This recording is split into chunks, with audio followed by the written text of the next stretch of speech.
Hello friends, welcome to my YouTube channel. आज इस video के अंदर बात कर रहे हैं रीट के लिए महत्वपूर्ण टॉपिक रहता है मूल्यांकन वाला।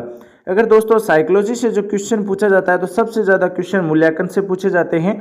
तो आज इसके क्वेश्चन हम देखने वाले हैं कि कौन से क्वेश्चन पिछले एग्जाम में पूछे गए हैं और जो नए आने वाले क्वेश्चन कौन से हैं मूल्यांकन के। तो आज का जो पहला क्वेश्चन है वो है, निम्न में से कौन सी गणित शिक्षण के मूल्यांकन की विधि नहीं है। तो यहाँ पर जो मूल्यांकन किया गया है वो गणित शिक्षण के लिए किया गया है। तो यहाँ पर देखो, पहली है निरीक्षण, दूसरी है साक्षात्कार, तीसरी है छात्रों द्वारा बनाए गए शिक्षण मॉडल और 4 नंबर पर है श्रुति लेख। तो इसका सही जो आंसर है दोस्तों, मूल्यांकन की विधि नहीं है, वो है श्रुति लेख। लेख जो लिखा जाता है मूल्यांकन के अंदर, ये गणित शिक्षण में इसके द्वारा मूल्यांकन नहीं किया जा सकता। श्रुति लेख के द्वारा निरीक्षण करते हैं, साक्षात्कार करते हैं, छात्रों द्वारा बनाए गए शिक्षण मॉडल के द्वारा मूल्यांकन किया जा सकता है।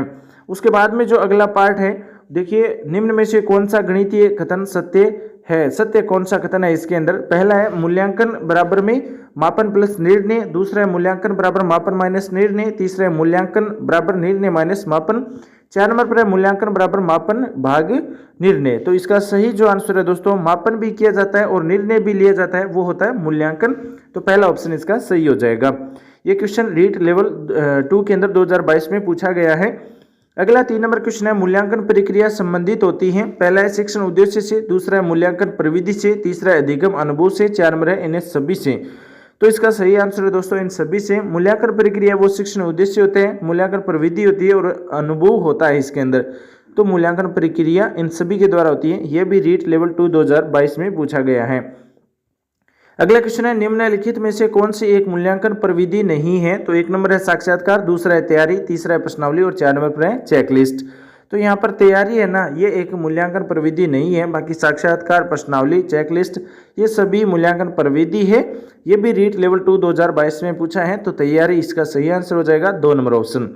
अगला क्वेश्चन है, गणित शिक्षण में अभ्यास कार्य का प्रमुख उद्देश्य क्या रहता है।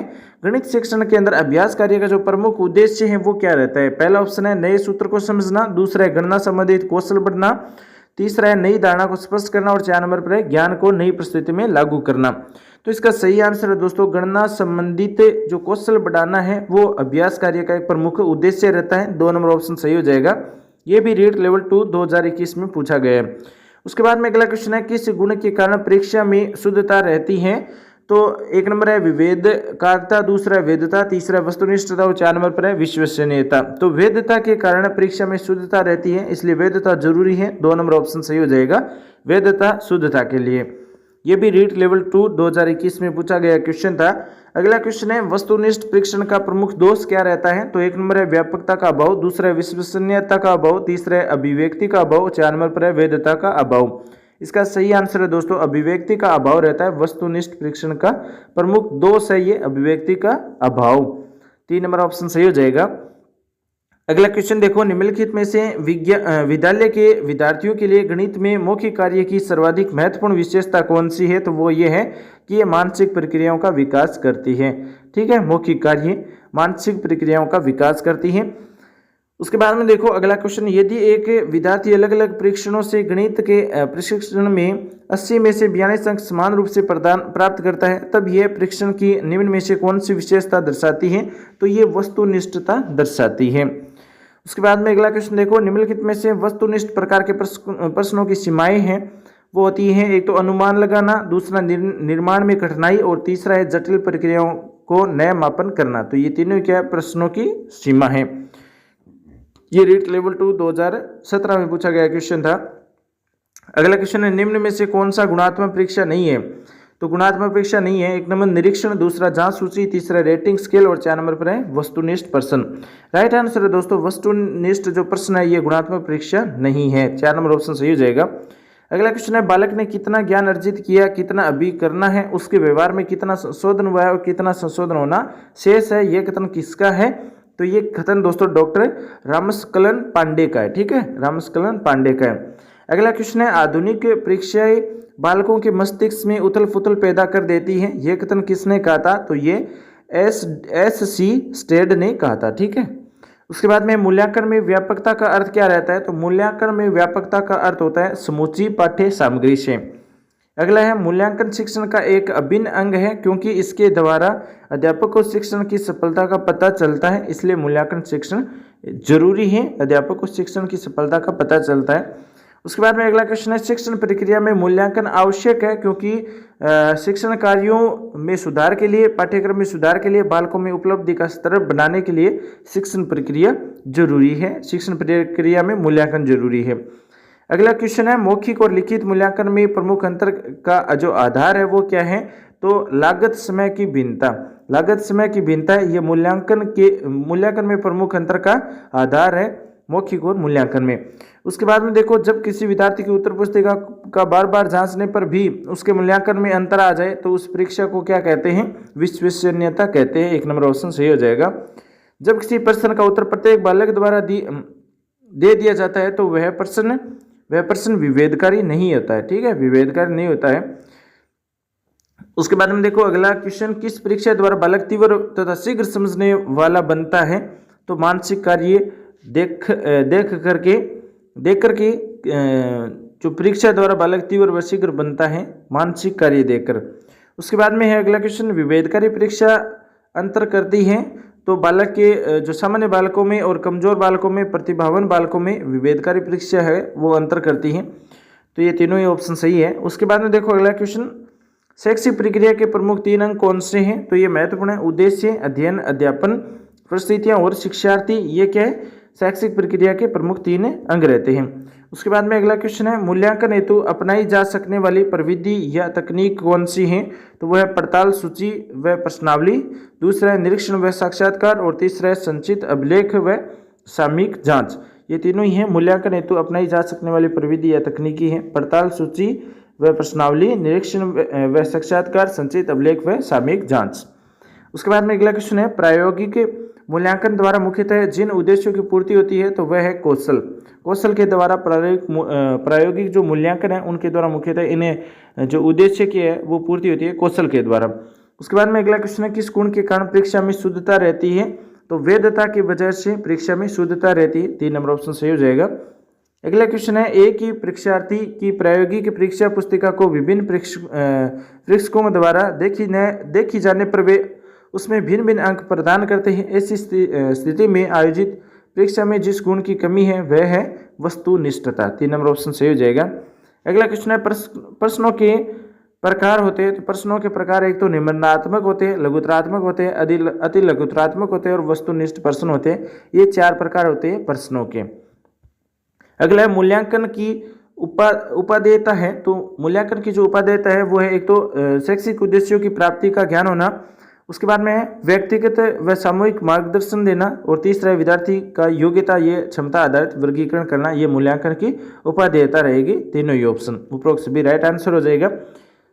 अगला क्वेश्चन है प्रायोगिक कार्य का मूल्यांकन के लिए उचित स्थान कौन सा है? तो मिश्रित प्रयोगशाला में प्रयोग करके प्रायोगिक कार्य का मूल्यांकन के लिए उचित स्थान रहता है मिश्रित प्रयोगशाला।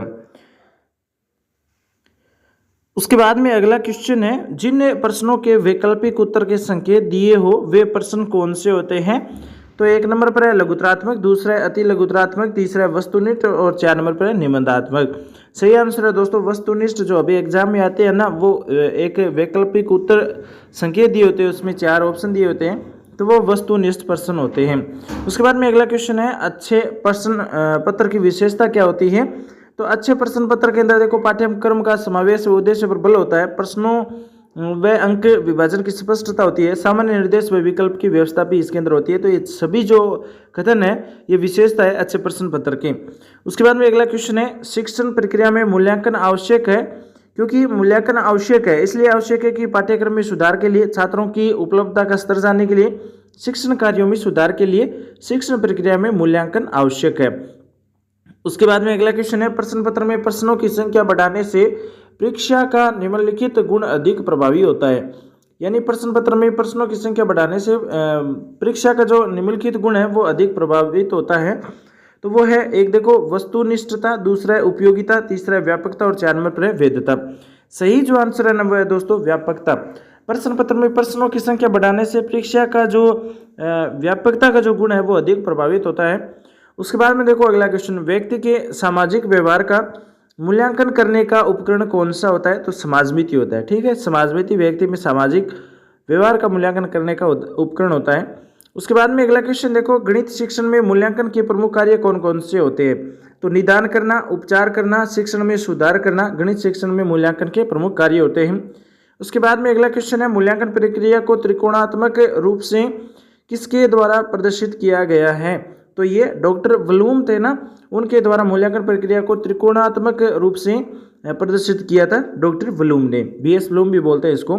उसके बाद में देखो अगला क्वेश्चन, मूल्यांकन से संबंधित कथन कौन सा है? तो मूल्यांकन निरंतर चलने वाली प्रक्रिया है, छात्रों के व्यवहार संबंधी सामग्री एकत्रित करने का साधन है और शिक्षा के उद्देश्यों से घनिष्ठ रूप से संबंधित है। ये उपरोक्त सभी मूल्यांकन से संबंधित कथन है। उपरोक्त सभी इसका राइट आंसर है, तीनों कथन ही मूल्यांकन के लिए है। अगला क्वेश्चन है, वस्तुनिष्ठ प्रश्नों के प्रकार कौन से हैं? तो पहले है बहुचयनात्मक, दूसरा सत्य असत्य कथन और रिक्त स्थानों की पूर्ति। ये सभी क्या वस्तुनिष्ठ प्रश्नों के प्रकार रहते हैं। उसके बाद में अगला क्वेश्चन है, मूल्यांकन के साधन कौन से हैं? तो लिखित परीक्षा होती है, साक्षात्कार किया जाता है, प्रश्नावली की जाती है। तो ये मूल्यांकन के प्रकार हो गए या साधन हो गए।